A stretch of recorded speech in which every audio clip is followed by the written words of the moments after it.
Hi mga idol, samahan niyo ako i-share ko tong kakaibang design ng pandikoko.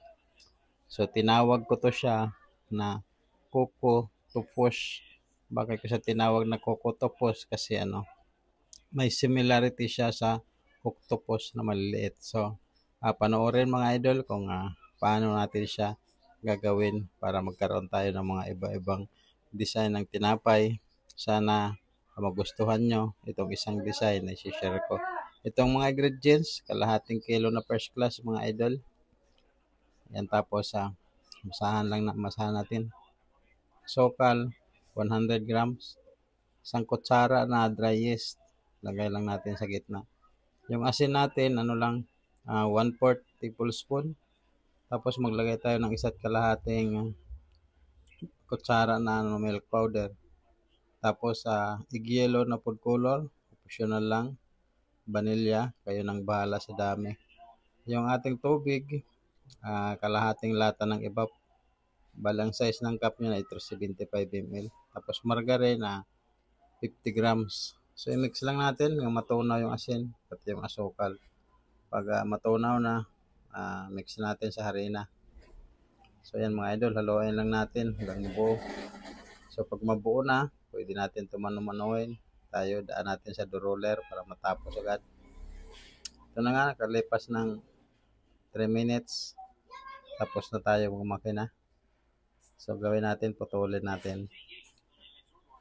Ang putol dito, kayo na bahala. Ako ang putol ko dito is 50 grams. 45 to 50 grams mga idol putol ko dito. So ganito lang.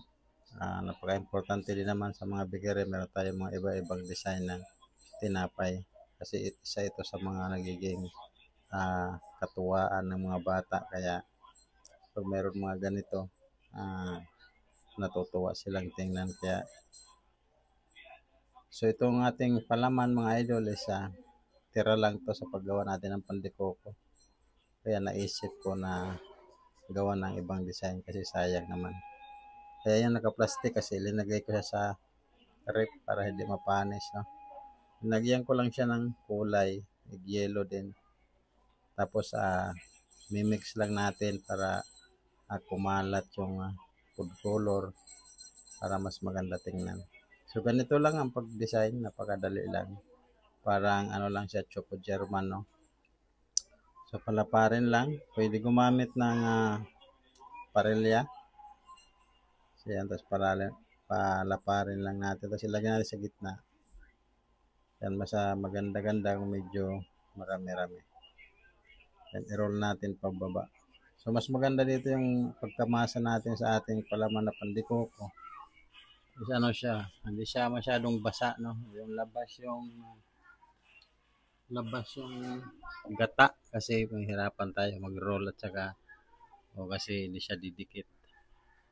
Yan, hatiin lang natin sa gitna pag nahaba na, tapos gaganyanin lang natin yung kabila ang mga gilid niya.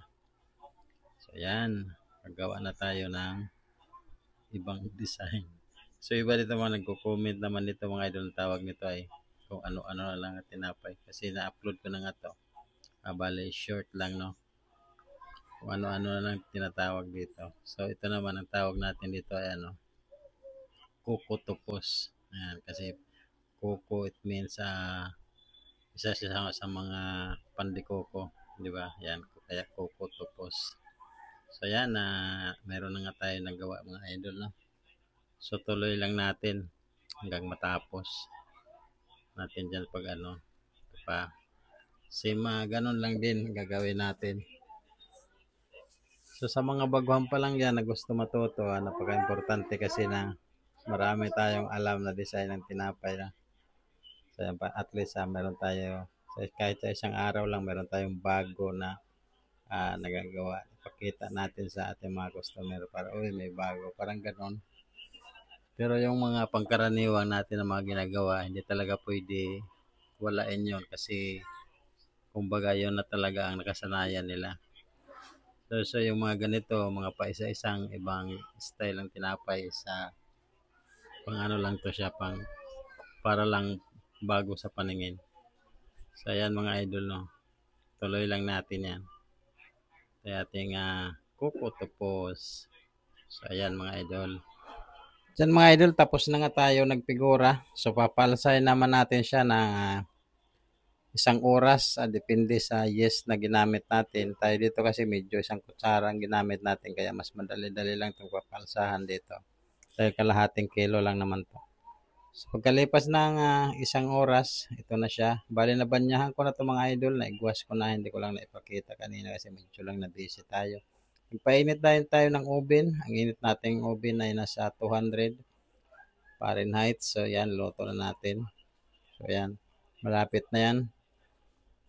Yan na yung ating kukutopos.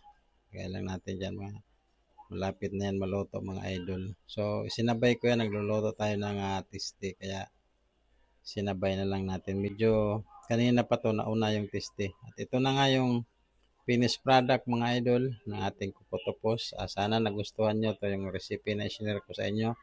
Orang to mga idol, kung bago ka pa lang dito sa ating YouTube, huwag kang kalimutan like and subscribe na din para updated pa kayo sa mga video natin na gagawin sa atin ng mga profile page, Robert Habon. Kung padaan ka doon, follow for more